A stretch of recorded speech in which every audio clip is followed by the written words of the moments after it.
Your AAA Foundation for Traffic Safety welcomes you to Using Your Eyes Effectively When Driving. We're going to explore the fascinating world of visual perception. And we'll answer questions like, what's the difference between the two types of information our eyes provide us with? Where on the driving scene should a driver concentrate most of his or her attention? And what's the effect of alcohol on a driver's visual perception? The answers to these questions and more in Using Your Eyes Effectively When Driving. Welcome to Driving Safety. I'm Patrice King Brown. And I'm John Burnett. You know, the skill of safe driving is mostly in your mind. How well you think about what's going on around you. To think clearly and react quickly, you need information. And most of that information comes to you through your eyes. It's called visual perception, and it means your ability to notice many things at once. To get the right information to the brain, a driver's eyes have to move constantly, picking out the appropriate parts of the driving scene at the right time. Let's see how you can make sure you're using your eyes right when you drive. First, let's take a look at how a driver's eyes work. What's the difference between the two types of vision our eyes provide?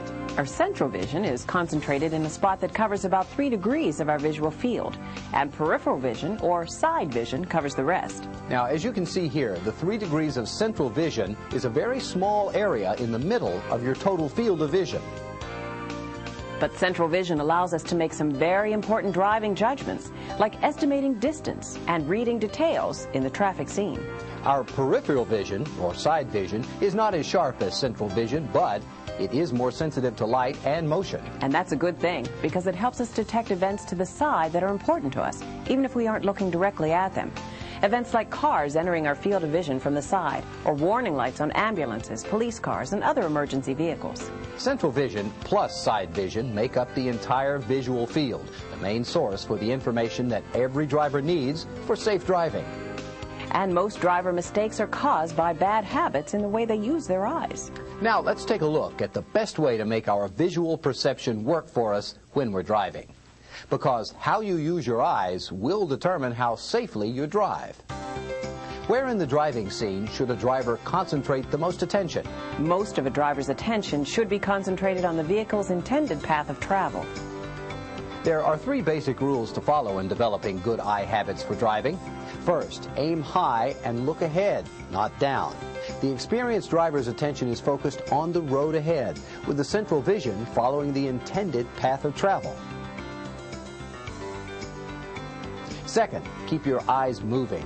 The good driver concentrates on selecting details in the traffic scene and on the distance between the car and objects ahead. Third, get the big picture. Search the whole scene, not just part of it. Check the rearview mirrors to see ahead and behind you. As you approach an intersection, watch for vehicles and pedestrians moving in all directions, for traffic control devices, and for anything else that might block your vision or otherwise increase risk. Now, let's see how these rules work in some actual driving situations. We know that driving is primarily a task of information processing, but in order for us to learn what visual cues are important for driving, we must be able to describe the driver's visual search process. This is a representation of a driver's visual field. The oval area in the middle of the field represents central vision. The grayed area surrounding the oval represents side vision. When we drive, our eyes move in a series of rapid, jerky movements. Between each movement, the eye pauses for a fraction of a second, then darts to another part of the scene. These pauses are known as fixations. Now, even though these fixations are very short, they give the driver's brain time to gather important information from the eye's image of the driving scene. Let's watch how the eyes of 2 experienced drivers cover the driving scene as they confront 2 potentially hazardous driving situations, negotiating a curve and merging onto a freeway. The same 3 rules that apply to training your vision apply here. First, aim high and look ahead, not down. The eyes of an experienced driver tend to drive ahead, typically sweeping into the curve several seconds before her car reaches it. 2, keep your eyes moving. She uses the lane lines close to her car to maintain proper lateral position. And 3, get the big picture. Her eyes select important clues as to how to maneuver the car, the curvature of the road, the condition of the berm, and the speed and direction of other traffic. Merging is another potentially difficult maneuver. Let's watch this experienced driver's eye habits as he negotiates a merge. A good driver starts sampling the conditions in the stream of traffic 10 seconds before reaching the merge point. In a merge situation, experienced drivers maintain lane position by glancing momentarily to the right side of the road. They always maintain an awareness of other traffic patterns developing around them. Train your eyes to follow the 3 rules.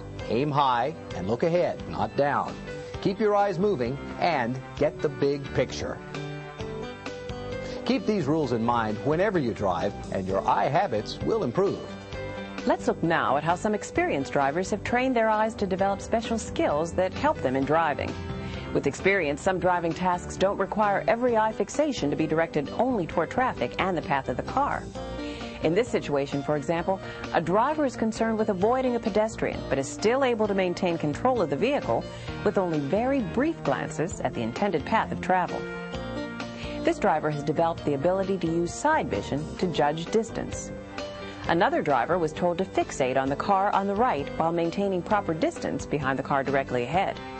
Her central vision remains on the car to her right, but she is still able to follow the car in front without looking directly at it.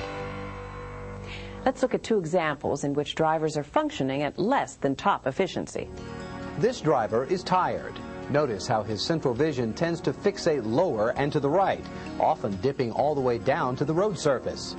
This driver, on the other hand, is mildly under the influence of alcohol. His example allows us to answer our 4th question. What is the effect of alcohol on visual perception? Even though he isn't legally drunk, after only a few drinks, the effects of alcohol on his eye habits are readily noticeable. His concentration is failing. His eyes are staring straight ahead, his central vision stuck squarely on the surface of the road. He notices nothing to either side, a very dangerous situation, both for himself and every other driver on the road. Let's turn now to how new drivers can train themselves to have good eye habits and effectively search the driving scene for important information that will allow them to drive more safely. To train yourself to use your eyes properly while driving, you must follow our 3 rules. First, aim high and look ahead. Give yourself a visual lead time of at least 20 to 30 seconds. That's about 2 city blocks at 30 miles per hour, 4 at 55. Second, keep your eyes moving. Roadway and off-road conditions are constantly changing. Search the scene for clues to these changes. Stay alert for changes on the roadway or potentially dangerous conditions that might require you to readjust the speed or position of your car. And third, get the big picture. Search the whole scene, not just part of it. Scanning helps you gather more information and keeps your mind engaged on the traffic scene, which reduces boredom and fatigue. Scanning also means checking your rear view and side view mirrors at least once every block in the city and once every 5 seconds in heavy traffic. Because of blind spots to the rear of and behind your vehicle, head checks are an important part of the scanning process. Always return your central vision to your intended path of travel and use your side vision for information along the edges of the traffic scene. Well, that pretty much wraps up our presentation on visual perception. Applying what we've shown you in this presentation will increase the efficiency of your eyes and brain in gathering and processing the information you need to drive safely. Remember, your safety and the safety of everybody on the road with you depends on all of us improving our skills at seeing and anticipating driving hazards. Thanks for joining us, everybody.